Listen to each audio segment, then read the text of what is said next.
Hello guys, सो हम लोग statistics का सीरीज कंटिन्यू करेंगे और इस वीडियो में डिस्कशन करने वाले हैं एक नया डिस्ट्रीब्यूशन के बारे में। अगेन दैट इज नॉर्मल और गॉसियन डिस्ट्रीब्यूशन। अब नॉर्मल और Gaussian distribution first distribution function होगा जो होगा एक कंटिन्यूअस रैंडम वेरिएबल के बारे में। ठीक है, तो ऑब्वियसली जब मैं बात करता हूं कंटिन्यूअस रैंडम वेरिएबल के, उसका मतलब आपको डिफाइन करना है अपना प्रोबेबिलिटी डेंसिटी फंक्शन। तो चलिए डेफिनेशन देखते हैं। स्टैटिस्टिक्स नॉर्मल डिस्ट्रीब्यूशन और Gaussian distribution is a type of continuous probability distribution for a real valued random variable. तो जब भी आप इस टाइप के डिस्ट्रीब्यूशन देखेंगे, मैंने ये डेफिनेशन विकिपीडिया से और डायग्राम विकिपीडिया से लिया है, तो आप यहां पे देखिए। ठीक है, ये एक बहुत ही इंपॉर्टेंट चीज है नॉर्मल डिस्ट्रीब्यूशन का। जो भी आपका कर्व आता है, राइट, एक बहुत ही सिमेट्रिकल कर्व आता है। ठीक है, तो इसको हम लोग स्पेसिफिकली सिमेट्रिकल कर्व बोलते हैं, जहां पे आपका mean will be equal to median will be equal to mode, क्योंकि ये पूरा सिमेट्रिकल ही है। ठीक है, तो आई होप आप लोगों को इसका आइडिया हो। इस कर्व को हम लोग बोलते हैं बेल कर्व। अब ये डिस्ट्रीब्यूशन क्यों बहुत ही इंपॉर्टेंट है? बहुत सारे डेटा सेट्स जो रियल वर्ल्ड इंडस्ट्री में अवेलेबल होते हैं, जैसे ages, heights, weights of the students, IQ of the student, usually ये काइंड का डिस्ट्रीब्यूशन फॉलो करता है। ठीक है, अब चलिए डिस्ट्रीब्यूशन में थोड़ा ऑब्जर्व करते हैं। ठीक है, हम डिफाइन करेंगे प्रोबेबिलिटी डेंसिटी फंक्शन कैसे बनता है, हम उसका फॉर्मूला देखेंगे। बट उससे पहले आप यहां देखिए, ये जो फर्स्ट वाला डिस्ट्रीब्यूशन है, इसका मीन 0 है और स्टैंडर्ड डिविएशन 0.2 है। ठीक है, तो यहां पे देख सकते जैसे स्टैंडर्ड डिविएशन बढ़ते जाता है ना, अब सेकंड वाला स्टैंडर्ड डिविएशन 1.0 है, तो उसका वेरिएंस भी बढ़ते जाता है। ठीक है, मैं वेरिएंस का बात किया था। Variance is not, it talks about the spread of the data. ठीक है, तो यहां पे ये जो रेड वाला लाइन है, इसका वेरिएंस काफी ज्यादा है, तो इसका स्प्रेड बढ़ रहा है। ये ग्रीन वाला लाइन का 0.5 है, तो इसका भी बढ़ रहा है। बट ये वाला ऑरेंज लाइन देखेंगे, जो येलो लाइन देखेंगे, इसमें 5.0 है। ठीक है, तो यहां पे देखिए कितना बड़ा स्प्रेड है। But at the end of the day आपको एक परफेक्ट बेल कर्व मिल रहा है, और ये बेल कर्व इंडिकेट बेसिकली ये जो डिस्ट्रीब्यूशन है ना, 50% of distribution will be equal to this 50% of distribution. ठीक है, तो एलएचएस में 50% होता है, आरएचएस में 50% होता है। ठीक है, अब चलिए बात करते हैं क्यूमुलेटिव डिस्ट्रीब्यूशन फंक्शन का। मैंने पहले से बात किया था, जो भी पीडीएफ फंक्शन होता है उसका क्यूमुलेटिव डिस्ट्रीब्यूशन बेसिकली ऐसे टाइप के एस फॉर्मेट में आता है। ठीक है, तो यहां पे जो येलो लाइन है, देखिए जो येलो लाइन है जिसका वेरिएंस ज्यादा है, ये एक इंटरव्यू क्वेश्चन में भी आ सकता है। What is the relationship with respect to variance and this, यहां पे जो स्लोप दिख रहा है आपका, यहां पे जो ग्रेडियंट दिख रहा है, उन दोनों के बीच में क्या डिफरेंस है? अगर आपका वेरिएंस ज्यादा है तो आपका जो ग्रेडियंट है वो भी ज्यादा होगा, है ना। तो ये देखिए सेम, सिंस सबका मीन 0 है और इसका मीन -2 है, उसके हिसाब से ये हमको एस कर्व ऐसे मिल रहा है। ठीक है, but at the end of the day हर एक एरिया को बेसिकली हम लोग ऐड करते जा रहे हैं with the help of cumulative values, और फाइनली इसका वैल्यू बिटवीन 0 to 1 ही आता है, क्योंकि the area under the curve is always 1। ठीक है, तो आई होप आपको इसका अंडरस्टैंडिंग मिल गया हो। अभी 2-3 इंपॉर्टेंट पॉइंट इसके बारे में बात करना है।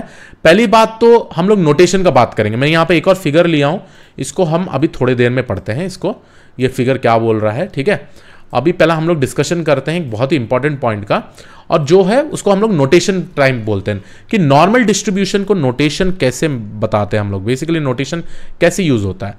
तो notation is nothing but n of sigma square.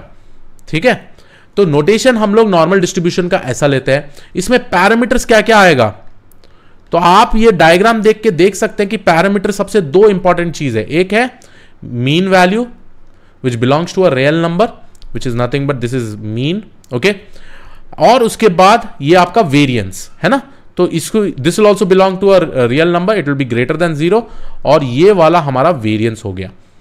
ये दोनों पैरामीटर से हम लोग डेफिनेटली पीएमएफ फंक्शन बना सकते हैं। ठीक है, और एक और पैरामीटर जो होता है अपना x data points, again it will be a real number, it can be less than 0, it can be greater than 0। अब चलिए बात करते हैं पीडीएफ फंक्शन इसका कैसे बनता है, इसका पीडीएफ फंक्शन का फॉर्मूला क्या है। ठीक है, ये काफी ज्यादा इंपॉर्टेंट है गाइस। ठीक है, अब ये पीडीएफ फंक्शन बेसिकली ये कर्व कैसे बन रहा है मेरा, ये प्रोबेबिलिटी के साथ। ऑब्वियसली हम लोग ने बात किया था, हर एक जो क्यूमुलेटिव डेंसिटी का जहां हम टैंजेंट ढूंढते हैं, तो उसके हिसाब से हमको ये प्रोबेबिलिटी डेंसिटी वैल्यू मिलता है हर एक पॉइंट का।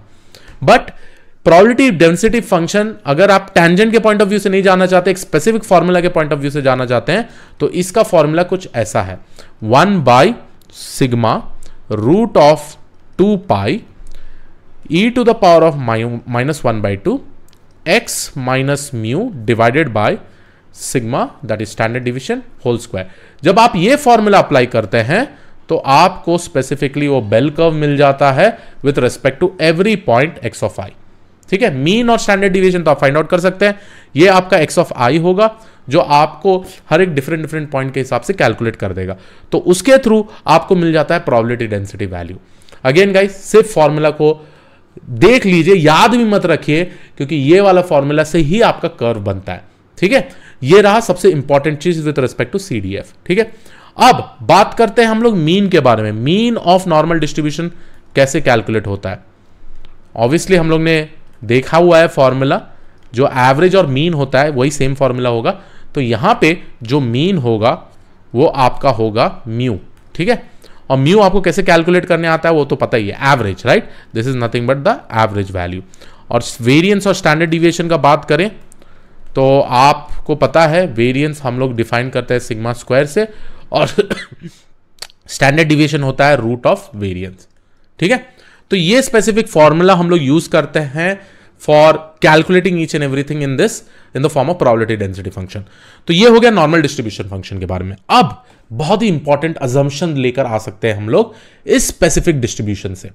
ठीक है, इस स्पेसिफिक डिस्ट्रीब्यूशन एक बहुत इंपॉर्टेंट अजम्पशन ला सकते हैं और उसको बोलते हैं हम लोग empirical rule. Empirical rule of normal distribution कि क्या एम्पेरिकल रूल है हमारा। ठीक है, ये काफी इंपॉर्टेंट है गाइस। इस अजम्पशंस के चलते हमारे बहुत सारे मशीन लर्निंग मॉडल्स हम लोग बहुत ही अच्छी तरीके से बेटरली ट्रेन कर पाएंगे with the help of this. अब ये भी जो डायग्राम है मैंने विकिपीडिया से लिया है guys, again thanks to Wikipedia.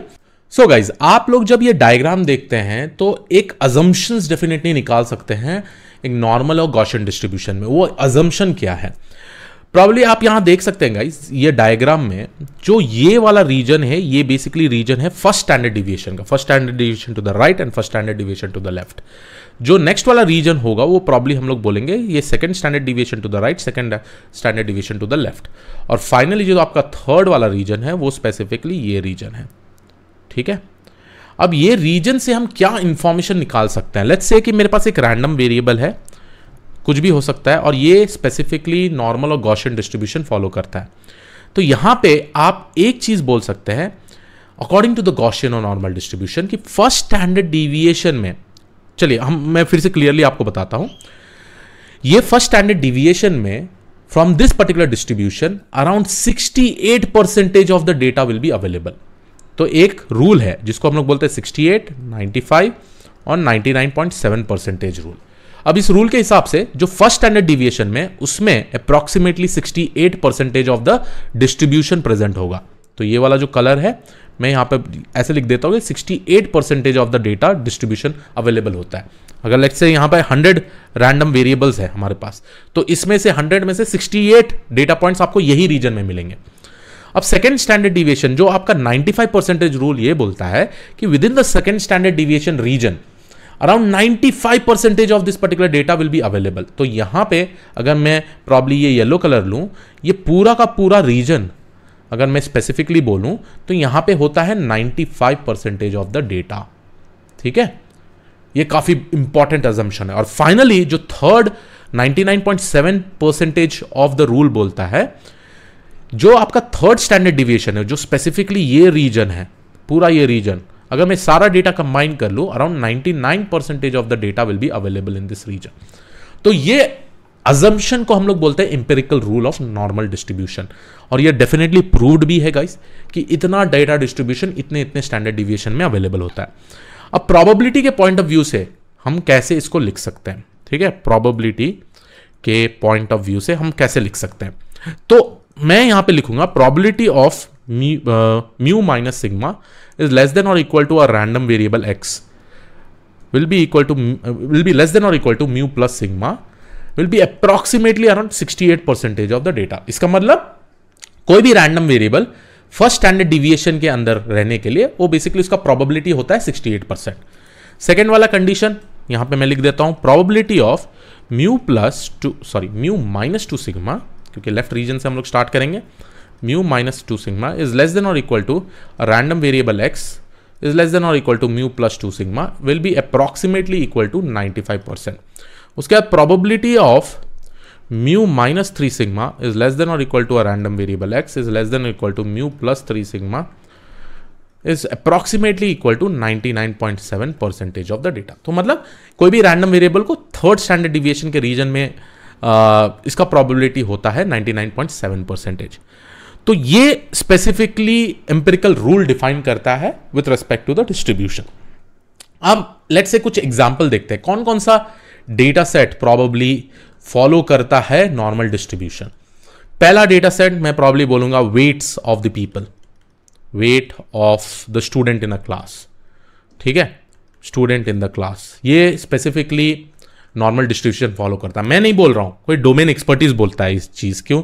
जैसे डॉक्टर्स हो गए जो वेट्स कलेक्ट करते हैं, लेट्स से जो हाइट कलेक्ट करते हैं, हाइट के बारे में मैं बोल सकता हूं height of the students in the class. ठीक है, ये भी नॉर्मल डिस्ट्रीब्यूशन फॉलो करता है. एक बहुत ही फेमस डेटा सेट है जिसको हम लोग बोलते हैं आयरिश डेटा सेट.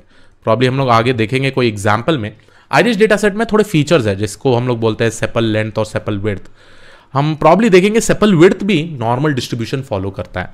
ठीक है, तो ये सारे डेटा स्पेसिफिकली हम लोग बोल सकते हैं कि नॉर्मल डिस्ट्रीब्यूशन फॉलो करता है. और हम लोग आगे ये भी देखेंगे कैसे आप नॉर्मल डिस्ट्रीब्यूशन वेरीफाई कर सकते हैं. वहां पे यूज होता है something called as Q plot, quantile plot. तो क्वांटाइल प्लॉट का हम लोग प्रॉबेबली एक वीडियो भी देखेंगे हम लोग आगे. क्वांटाइल प्लॉट में कैसे प्लॉट करके हम लोग वेरीफाई करते हैं कोई भी distribution, whether it is a normal और गॉसियन डिस्ट्रीब्यूशन. तो आई होप आप लोगों को इस डिस्ट्रीब्यूशन के बारे में पूरा डिटेली पता चल गया हो. इंटरव्यूज में डेफिनेटली पूछा जाता है about this probability density function, क्या क्या पैरामीटर्स होते हैं और एम्पिरिकल रूल क्या होता है. ये तो बहुत लोगों ने पूछा है बहुत सारे इंटरव्यूज में. ठीक है, तो आई होप आपको ये वीडियो पसंद आया हो. This was it from my side. I will see you all in the next video. Thank you.